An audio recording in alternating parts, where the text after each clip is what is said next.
तो हेलो स्वागत दोस्तों, है मेरे चैनल स्वागत है। सिविल बाजार। और आज मैं बताऊंगा कि नए कॉन्ट्रैक्टर है वो नया काम कैसे एक ले काम सकते मिलता हैं। है और आप नए कॉन्ट्रैक्टर है तो कैसे आप अपना काम स्टार्ट कर सकते हैं। नए कॉन्ट्रैक्टर से का पहला देखिए, काम लेने से पहले आपको अपना पेपर जो है पहले बता देता हूँ।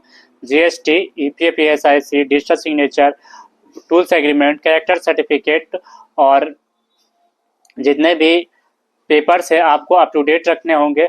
पैन, आधार और जो भी है वो सब डिटेल, करंट अकाउंट, ये सब अप टू डेट करके रखना होगा आपको। ईपीएफ, एसआईसी, जीएसटी फाइलिंग हमेशा होते रहना चाहिए, वो भी अप टू डेट होना चाहिए। इन सारे चीज़ों को अप टू डेट करने के बाद दोस्तों, आपको डिपार्टमेंट जो उस काम को आपको पसंद है, अगर आपको प्लम्बिंग का काम अच्छा आता है तो आप पीएचडी टारगेट कीजिए। आपको रोड बनाने का एक्सपीरियंस है तो आप रोड से जाइए। आपको अगर भवन बनाने का एक्सपीरियंस है, आप मिस्त्री है तो आप बीसीडी से जाइए। आप अगर मिस्त्री नहीं भी है तब भी बीसीडी भवन किसी को भी बना सकते हैं। आप इसके लिए अच्छे से स्किल लेबर को देखिए। इसके अलावा दोस्तों, आपको अगर लाइटनिंग का शौक है तो आप बिजली विभाग से स्टार्ट कर सकते हैं। बिजली विभाग से, एनर्जी डिपार्टमेंट से आप ठेकेदारी स्टार्ट कर सकते हैं। अगर वायरिंग वीरिंग आपको अच्छा खासा का अनुभव है तो आप खुद से टेंडर ले करके, आप बिलों में भी ले करके शुरुआत में स्टार्ट करके देख सकते हैं कि कैसे है। लेकिन आज मैं आपको बताऊंगा कि आप कैसे ले सकते हैं। देखिए, पहले आपको डिपार्टमेंट सेलेक्ट कर लेना है कि कौन सा डिपार्टमेंट आपको जाना है। तो आपने जिस डिपार्टमेंट को भी सेलेक्ट किया, अगर आपने सेलेक्ट किया कि आपको बिजली विभाग में जाना है तो बिजली विभाग आप जाइए। वहाँ के जेई से जा करके मिलिए, एसडीओ से जाके मिलिए, एक्जीक्यूटिव से मिलिए और एसी से जाके मिलिए। इन सारे चारों लोगों से मिलिए। उनके आईटी मैनेजर से मिलिए, जो वहाँ पे होते हैं उनके आईटी मैनेजर से मिलिए। और जो टेक्निकल में होते हैं उनसे मिलिए। जो टेंडर मैनेज को करते हैं उनसे जाके मिलिए। और रोजाना रेगुलर लेवल पे जाइए। जो रोज जाते रहने से आपको उनसे जान पहचान बढ़ेगा और वो जानिए कि आप भी एक कॉन्ट्रैक्टर है। और समय आने पे जब कॉन्ट्रैक्टर टेंडर निकलेगा तो आप जब टेंडर बिड करेंगे तो अगर टेंडर मैनेज होगा तो उसमें आपको दिया जाएगा। और अगर नहीं भी मिलेगा तो आपको बोला जाएगा कि आप अगले टेंडर में आप भाग ले लीजिएगा और आपको अच्छा से टेंडर दे दिया जाएगा। तो दोस्तों,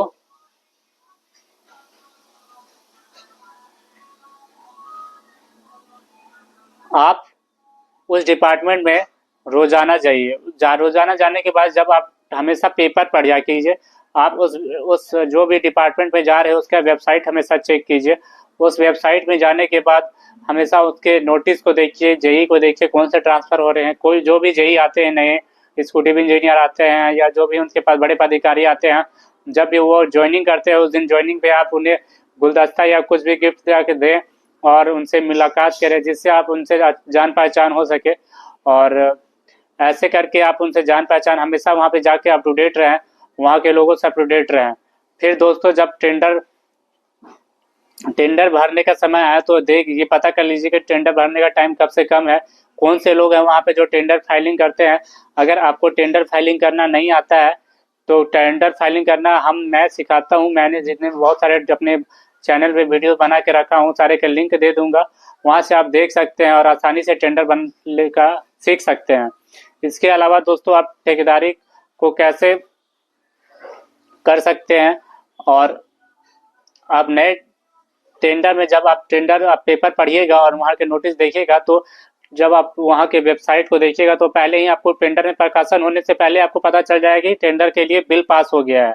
अब बिल पास हो गया है तो आप तैयार कमर कस लीजिए कि आपका बिल आप अब टेंडर भी पेपर में आने वाला है। उससे पहले ही जा करके आप वहाँ का सर से ज़्यादा, अब उस टाइम तक ज़्यादा स्पीडली बढ़ा दीजिए वहाँ से जान पहचान जो भी है। और जब टेंडर निकले तब उसमें आप टेंडर में पार्टिसिपेट कर जाइए। टाइम से अपना ईएमडी और जितने भी पेपर मैंने बताया है आपको शुरुआत में, digital signature, EPF, SIC, character, GST, जितने भी सारे हैं अप टू डेट करा करके उसे किसी एक्सपर्ट टेंडर भरने वाले को दे करके आप उसमें टेंडर में पार्टिसिपेट कीजिए। टेंडर में पार्टिसिपेट करने के बाद आप ऑनलाइन पार्टिसिपेट करते हैं तो ऑनलाइन और ऑफलाइन करते हैं तो ऑफलाइन पार्टिसिपेट कर जाएं। पार्टिसिपेट करने के बाद भी आप डिपार्टमेंट में जाएं और जा करके बात करते रहें। अगर जैसा होगा उन्हें आपको खुद समझा दिया जाएगा।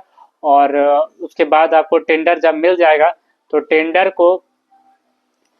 का समय रहते एग्रीमेंट करा करा लिया कीजिए। पहला काम है तो आप उसमें लेट मत कीजिएगा। आप समय रहते हो उसका सिक्योरिटी देखिए। जब आप ईएमडी देते हैं तो ईएमडी को बनने में भी कभी कभी शुरुआत में आप रहते हैं तो लेट हो जाता है, इससे बहुत सारे कॉन्ट्रैक्टर है जो नहीं डाल पाते हैं।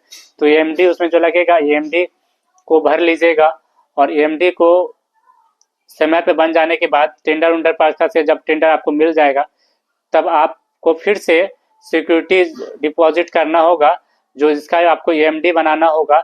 और ये एएमडी जो डिपेंड करेगा कि आप कितने परसेंट बिलो गए हैं। अगर आप 1 लाख के काम में गए हैं 10% से नीचे हैं तो 5 से 6% तक आपको लगेगा। अगर आप 10% से ऊपर है तो 10% लगेगा, आप 20% से ऊपर है तो 20%, और 30% से 20 से ऊपर है तो 30% आपको ईएमडी लगेगा। जैसे मान के चलिए 1 करोड़ का काम है और आप 10% से बिलो है तो आपको 5 लाख तक में हो जाएगा आपका सिक्योरिटी डिपॉजिट।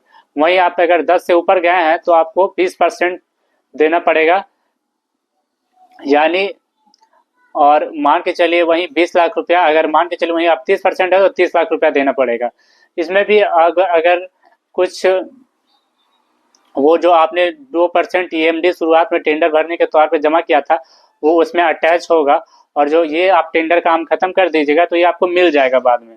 तो इन सब ऐसे काम के बाद आपको जब मिल जाएगा तो फिर आप काम करने के लिए काम जितने भी मटेरियल है वो सब काम को लगा दीजिए, और मटेरियल रेट और सारा चीज़ जितने भी अगल बगल के कॉन्ट्रैक्टर लोकल कॉन्ट्रैक्टर उनसे जान पहचान बनाइए, और आपका बिजनेस अच्छा से ग्रो करने लगेगा और चलने लगेगा। दोस्तों जितने भी मैं टेंडर भर का बताया, पेपर बनाने का, टेंडर भरने का सारा वीडियो मैं अपने चैनल पे अपलोड किया हूँ कि कैसे टेंडर बनाया जाता है, पेपर बनाया जाता है। आप उससे देख कर सीख सकते हैं, उसका लिंक मैं अपने डिस्क्रिप्शन बॉक्स में डाल दूंगा, वहाँ से भी आप देख सकते हैं और सीख सकते हैं। और ऐसे ही मेरे चैनल पे बने रहें और चैनल को सब्सक्राइब करें। मैं रोजाना कोशिश करूंगा कि मैं अपने चैनल पे रोजाना वीडियो एक डाल दूं, जिससे आप देख करके कुछ सीख सके और आप खुद भी कमाएं और साथ साथ में 4 लोगों को अपने साथ जोड़ करके उनके रोजी रोटी का जरिया बनिए। तब तक के लिए जय हिंद।